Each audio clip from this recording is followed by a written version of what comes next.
Yesterday, my girlfriend and I were busy clearing out old stuff from my parents' house to free up space for more important things. We started with the kitchen and gradually made our way to my childhood room, which was completely buried under junk.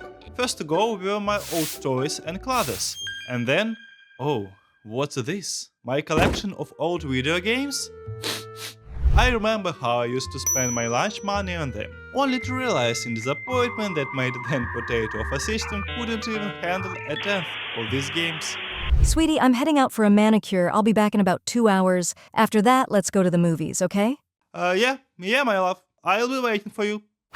So, what if, while I'm home alone, I can play a few of these, relive the nostalgia, and see if they still work after all these years? And the first game on my list is The Matrix Online. Everyone remembers the amazing Matrix movie series, right? Well, in 2004, the smart guys at Warner Brothers decided not to sit around and instead adapted the Matrix concept into a multiplayer online project that officially continued the original Matrix story and was considered full canon. Morpheus literally gets killed in it. Maybe that's why he wasn't in the last movie. Everything was going great until July in 2009, when Warner Brothers decided to shut down the Matrix Online down for good. So, in the game's final moments, everyone gathered together for one last farewell.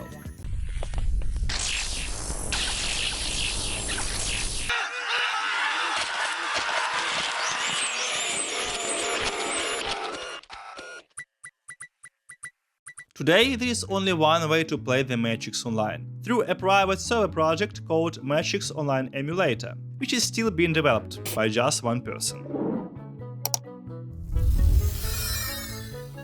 This looks awesome. After entering our login and password, we jump straight into character creation. I pick a specialization that determines my starting skills, and then choose a name. Voila! We're in.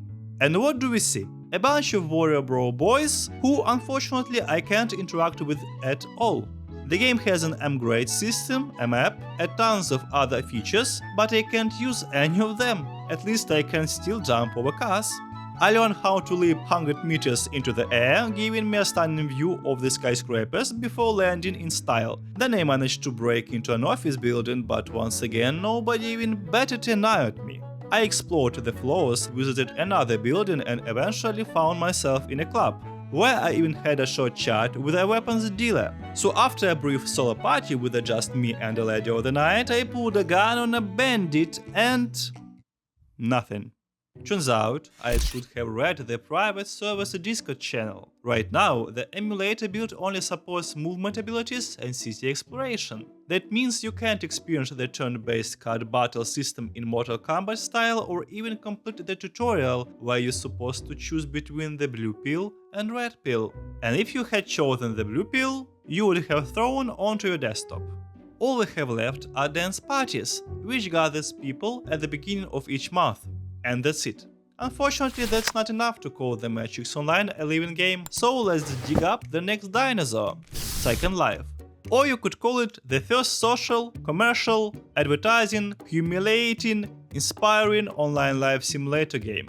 Second Life offered players an open world with no restrictions, where they could build their own houses and structures. Over time, this evolved to the point where real weddings started taking place in the game, and the more enterprising players managed to make serious money selling virtual lands and clothing that avatars could wear. Fast forward 20 years and a visit to the game's website shows that the project is still alive. After downloading the launcher and logging in into an account, you get thrown straight into the game, and suddenly, absolute confusion. According to a billboard, I am currently in Central Park, and this over here, this must be the local stuff. What the fuck is this? After some random clicking, I figured out how to run, and get this, how to fly, just like Superman. I rode a horse and strolled through a charming street facade until I met my first person. Hi, how are you? Looks like that conversation didn't go well. In search of interaction, I teleported to a new location, only to find nothing but private homes. Some of them were seriously impressive. There was even an underwater submarine. Soon you will be automatically forced to leave, my friend.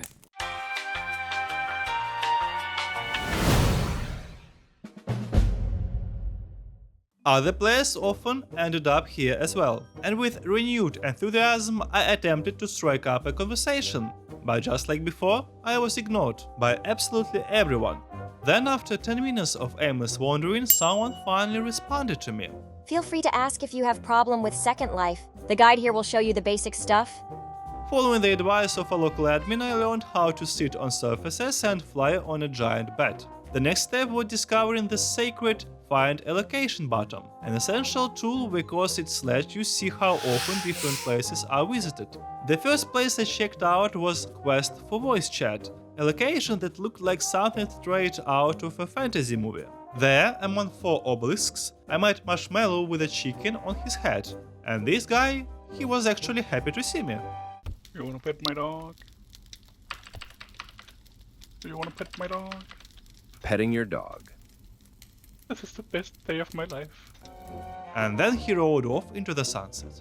Next, I visited a Spanish party with its own set of rules, a Russian district where people were discussing their body hair, a BDSM bar with some very provocative statues, which would definitely get me banned on YouTube, and the London city, where I flew around a bit, gambled at a casino, and accidentally bought a net space in a gay bar. And now this permanently floats above my head, and I have no idea how to remove it. Overall, the atmosphere here is so wild and colorful that it's hard to keep up. People here truly do whatever they want. Oh, Neopets, the first social network in a way. Every player could create a pet, level it up, earn in-game currency, interact with others and complete quests. Back in the day, this game was a massive hit, and smart developers and publishers immediately caught the hype and started pumping up toys, merch and other collectibles to expand its brand. After registering, I immediately prompted to create my own pet. I decided to make a pet that represents my real-life parrot, Perry. However, in this world he has blue feathers, but his personality traits are identical. And just like that, I'm welcomed into the main menu, where the game guides me on what to do and where to go. First I check out Community Central, where I found various game-related news, event calendar and a daily puzzle question. Who is on the cover of Math Book? How I'm supposed to know that, for God's sake? Next I head to Spotlight and Contest, where they showcase the best games, drawings and other random stuff. One thing that caught my eye was a game called Better Than You. Do you really think you can beat a Bruce in the annual Happy Wally skating competition?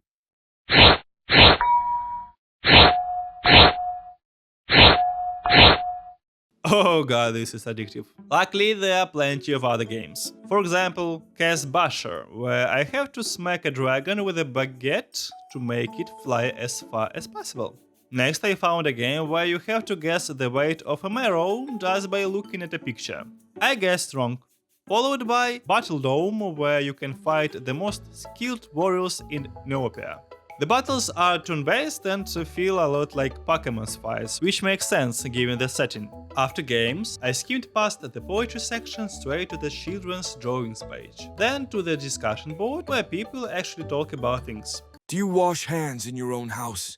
Do people not? Huh? I love to fart! No! People are disgusting. I decided to join the fun and created my own thread with question: how was the other people's day?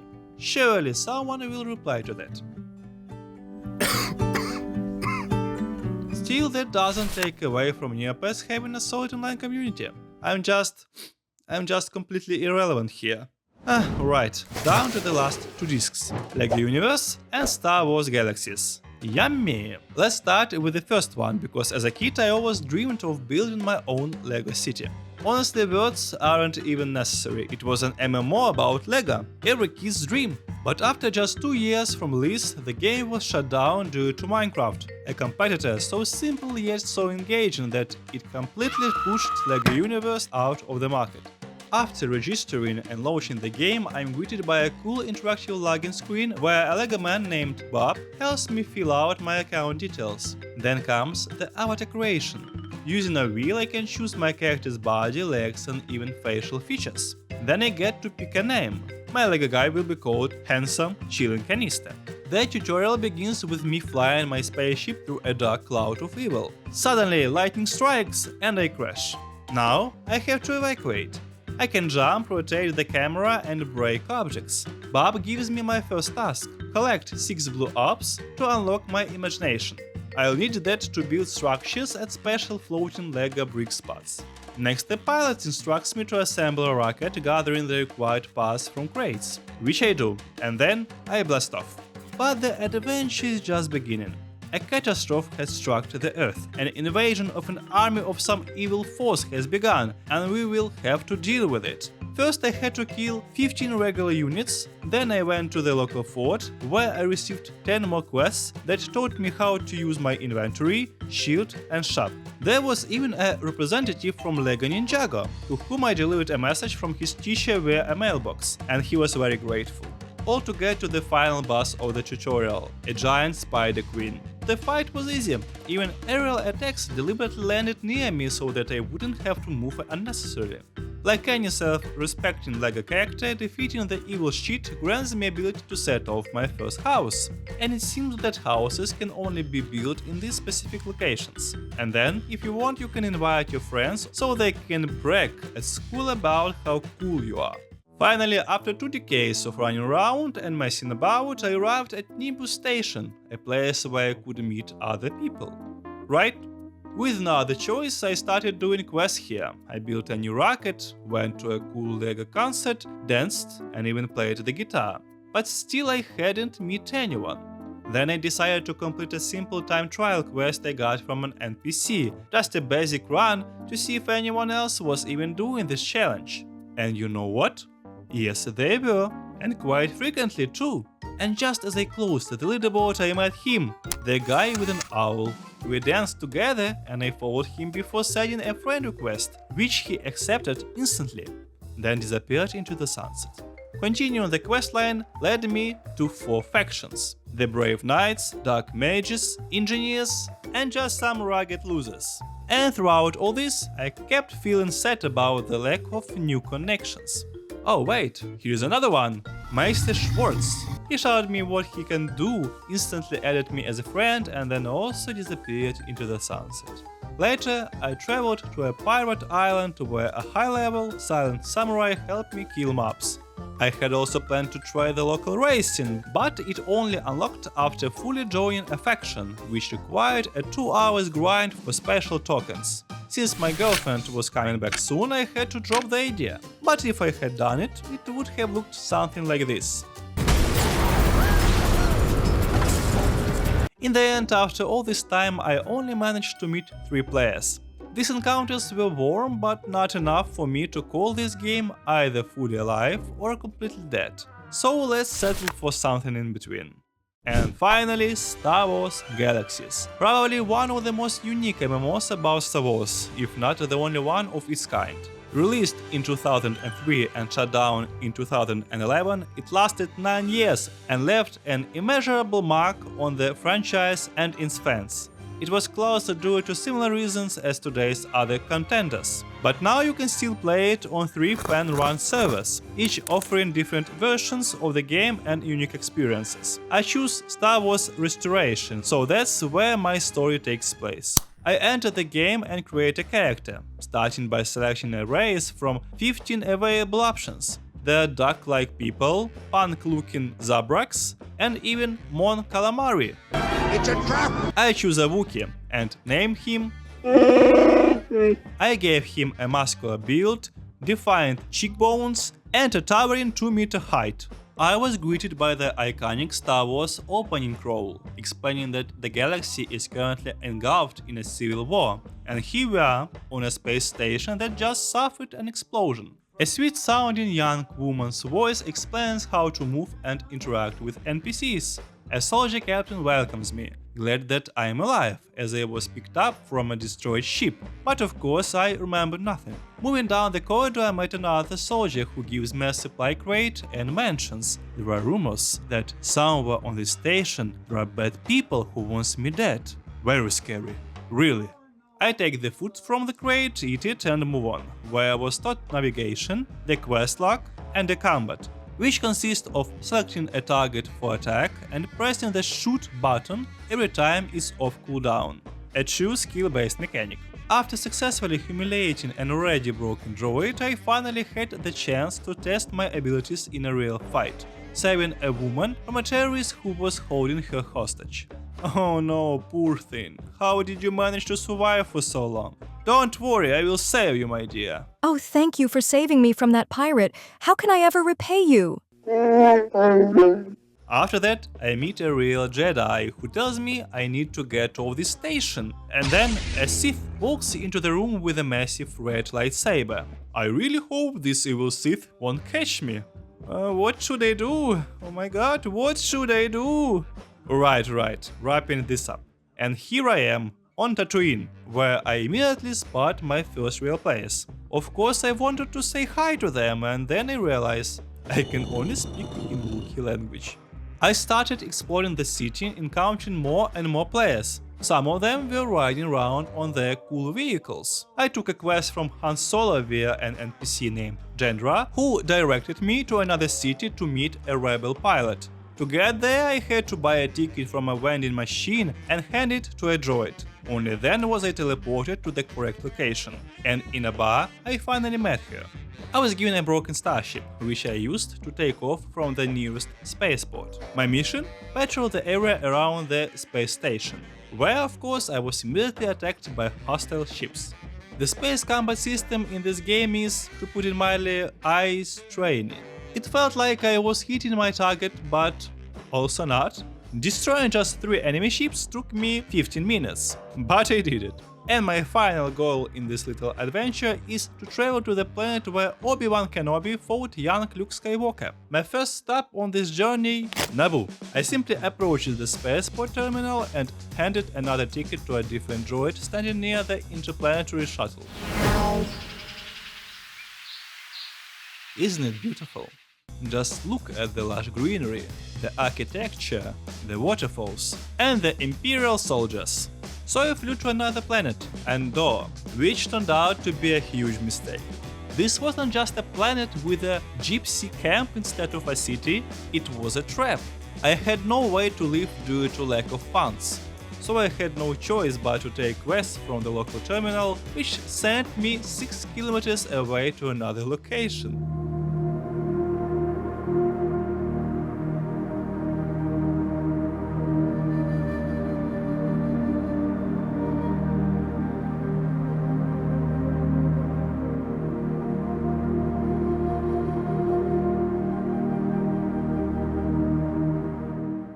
When I finally arrived at my destination, luck was on my side. I met another friendly player who was happy to greet me.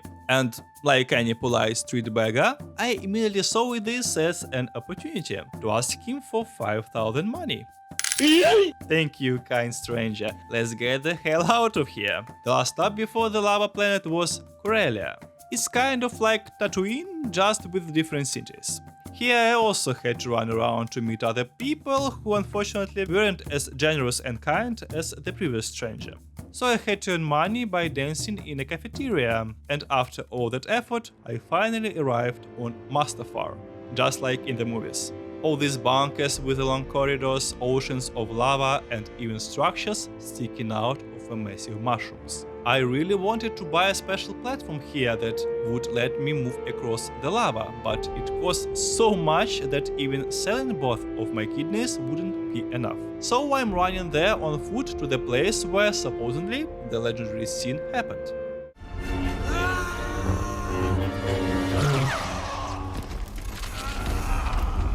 But I haven't yet told you what happened to me in the first hour of the game on Tatooine. While I was exploring the city back then, I noticed a lot of players gathered in one spot. I got curious about what kind of place it was, and it turned out to be a bar where the same guys from episode 1 were playing music and people were dancing and chatting. I greeted everyone greeted me back, and I started waltzing, keeping up with the local vibe. And then another newbie came over asking about droid crafting. Someone just gave him 200,000 credits for a good start and explained what he needed to do. And I got a 2-hour buff that boosted my XP and gold income, all because I'm just a cute Wookiee. And I mean, how can you not call this game alive? Already? Guys, as you understand, that's it for today. But you can check out my previous videos to pass the time. See you soon.